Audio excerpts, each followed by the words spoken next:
အမျိုးသမီးတဦးသည်အိမ်သို့ပြန်နေစဉ်လူမိုက်တဦး၏နှောက်ယှက်မှုကိုခံနေရသည်သူမှမသိလိုက်သည်မှာရေကန်ဘေးမှကြီးမားသောမွေတစ်ကောင်ကသူတို့ကိုစောင့်ကြည့်နေခြင်းပင်အမျိုးသမီးအန္တရာယ်ကျရောက်ခါနည်းတွင်ထိုကြီးမားသောမွေကလူမိုက်ကိုပတ်၍ဆွဲခေါ်သွားသည်ရေကန်အောက်ခြေသို့ဂျက်ကအဖြစ်အပျက်ကိုမြင်ပြီးချက်ချင်းပြေးလာသည်မွေကရွာသားများကိုထပ်မံမထိခိုက်စေရန်ဂျက်ကကျွမ်းကျင်သောမွေဖမ်းသမားနှစ်ဦးကိုခေါ်သည်အဖိုးကြီးကသူကြိုတင်ပြင်ဆင်ထားသောဝက်ငယ်လေးတစ်ကောင်ကိုထုတ်ယူ၍မွေကြိုက်ဆုံး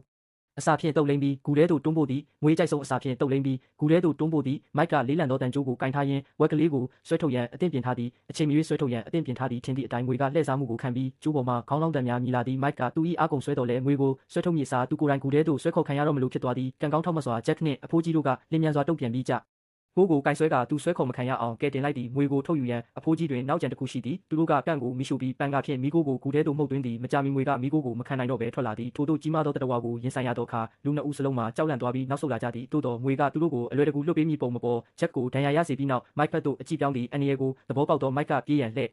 တော်လဲမွေကသူတို့ကိုမနာလန်လိုက်လံတိုက်ခိုက်သည်သို့တော်မိုက်ကအဖိုးကြီးထောင်ထားသောထောင်ချောက်ထဲသို့ပြုတ်ကျသွားသည်ပြုပြင်ထားသောလေးများကိုအသုံးပြု၍အဖိုးကြီးကမွေကိုတိုက်ရိုက်ပစ်ခတ်ပြီးအောက်သို့ခုန်ဆင်းကကြိုးကိုအသုံးပြု၍မွေ၏ကိုမြေပေါ်မှဆွဲမသည်ထိုနာကျင်မှုကမွေကိုဒေါသထွက်စေပြီးအဖိုးကြီးကိုပြင်းထန်စွာလိုက်လံတိုက်ခိုက်တော်သည်အဖိုးကြီးကထိုအခွင့်အရေးကိုအသုံးချ၍တစ်ပင်ကိုပတ်ပြေးသည်အကြိမ်နှဲငယ်ပတ်ပြီးနောက်သူကမွေကိုဖမ်းမိသည်မိုက်ကထိုခိုက်